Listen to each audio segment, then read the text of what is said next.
Next we have here is cumulative distribution function and probability density function. Now a CDF, or you can say cumulative distribution function, is a distribution which plots the cumulative probability of x against x. Okay, so the cumulative distribution function, or I mean you can say in a real valued random variable x evaluated at x, is the probability function that x will take value less than or equal to x. Okay, so it is used to describe the probability distribution of random variable in a table. Okay, so for a given number, what is the probability distribution in a table? That is what it is saying. Now the probability distribution of random variable is described using cumulative distribution function, that is x should be less than equal to x. Okay, and the probability of a discrete, or you can say continuous, or mixed variable can be described using it. Now the cumulative probability for a random variable is calculated by adding the probability density function. You can also use this information to determine the probability that an observation will be greater than a certain value or in between them. Okay, so that is what I mean mathematically is it is stated. Now in probability density function, however, is a function in which the area under curve will give you the cumulative probability. Okay, so what I mean by that is a PDF is simply the derivative of CDF, which means, I mean, PDF is coming directly from CDF. Thus a PDF is like also function of random variable x, and its magnitude will be some indication of relative likelihood of measurement, uh, measuring a particular value.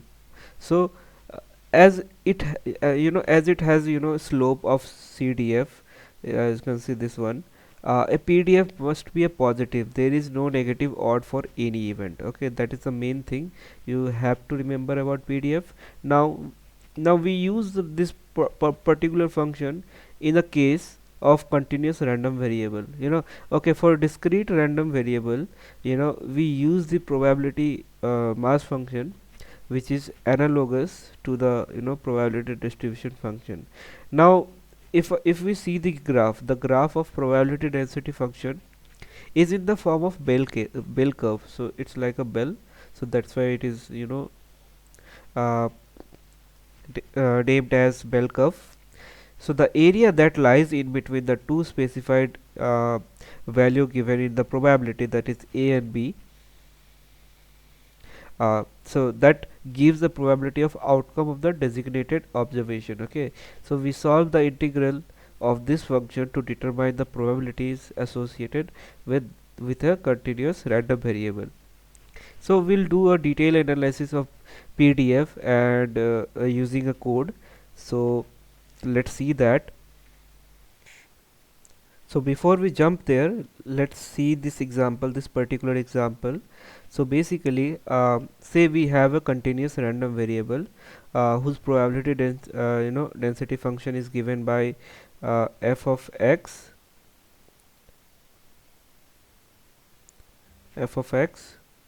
equal to x plus 2. Okay, now uh,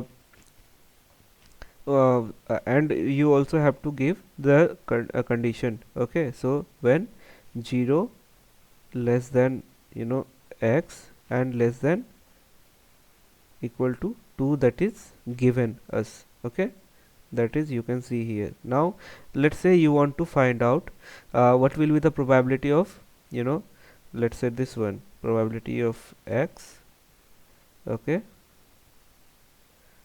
equal to probability of, let's say, 0.5.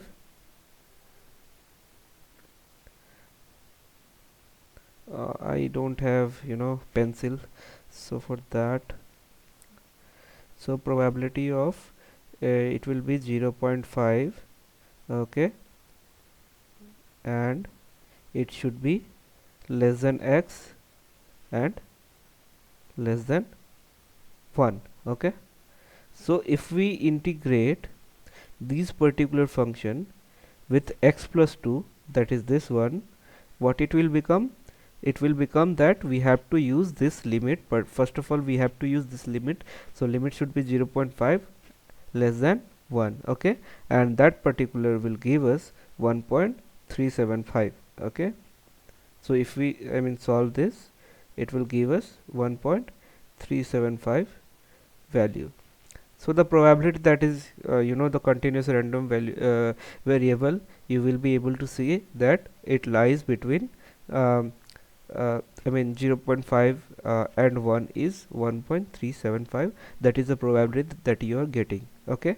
Now let's see it, like how PDF is more realistic in life than CDF. So obviously it is said that you will be able to see the pattern, and that will be your more explainability is there, okay. So let's see the example in Python, okay. So let's go to the notebook. I'm creating one, okay. First of all, remove this, okay. Let's create a new notebook. PDF, CDF, okay. So first of all, obviously what we have to do is we have to import all our libraries. So for this purpose we will be using NumPy and Matplotlib,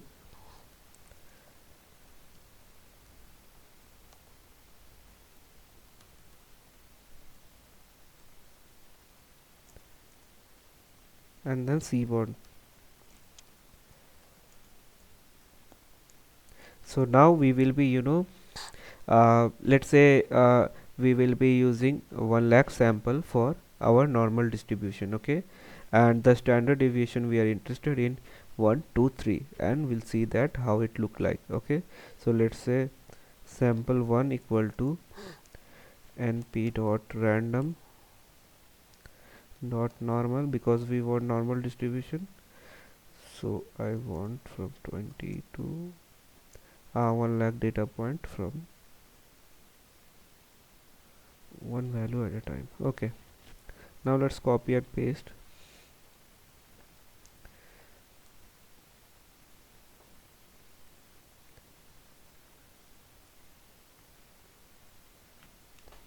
Now we'll plot this histogram, okay. So plt dot histogram, and then you have to pass your sample, and then you will pass one more parameter. So I want it as a normed, so normed equal to true, so it will normalize the value. And then hist type I want stepwise, and then how many bins you want. I want, let's say, 100 bins, okay. Now let's do the same for remaining two, okay. Now we have to plot it, okay. So plt dot legend standard deviation equal to 1,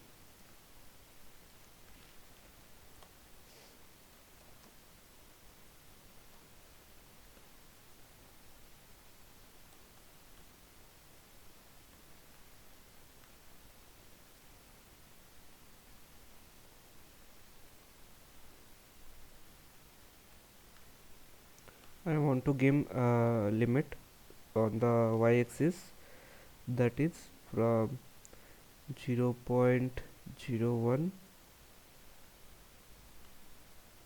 to 0.50, okay, and then plt dot show,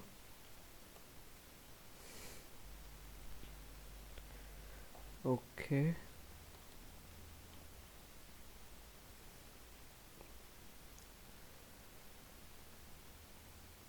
Now this was PDF, okay. So again one error, that is normed, okay. I think it is deprecated, so let's remove it.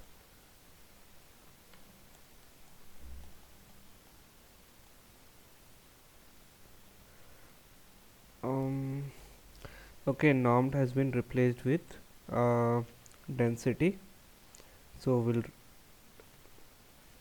update that. Okay. Okay, now we can see the beautiful plot. So first of all, let's plot the CDF also. Okay, and for that we will be creating one function, that is CDF. We'll take the data, we'll sort it, we'll take the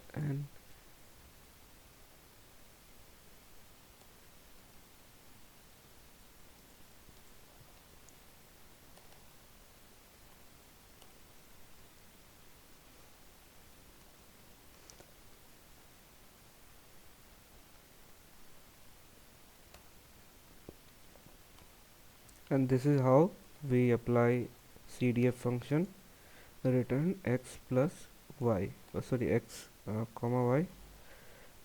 Now let's do the same. We will be generating all the CDFs. Okay, so x sample 1 comma y sample 1. So it will be returning two values, as you can see, 1 equal to, we'll call that function CDF, and we will pass the value that we have defined here, that is sample 1. Okay, let's copy paste again and again and change the value.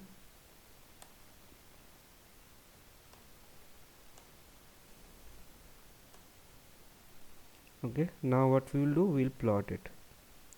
So plt dot plot our sample 1 value and then sample 2 value, I mean y1, and then we'll use marker to see the difference in between all the lines. Dot, and then line style equal to none. Okay, we'll just change the value.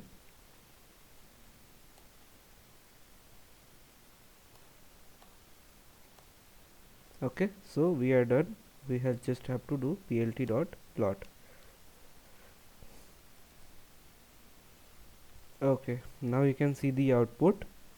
So as you can see, I mean, the PDF is more explanatory in nature. As you can see the plot in a beautiful manner. This is the this is saying that from the mean what is the difference. So this is saying that all the value lie between one standard deviation. Then the middle one, then the orange one, it is saying that all the value is lying between 3 standard deviation, and then for the green one is 10 standard deviation. As you can see, it is I mean, you can be uh, explain to someone in a better way this one, but not this one, right? I mean, as you can see how it is, how differently it is showing the output. So a PDF looks at probability at one point, whereas CDF is total probability of anything below it. Okay, so that's why. And CDF is like a cumulative density function that is used to continuous type of variable. On the other hand, the PDF one is probability density function for both discrete and continuous variable. Now in the next video we'll see the difference between them. Okay.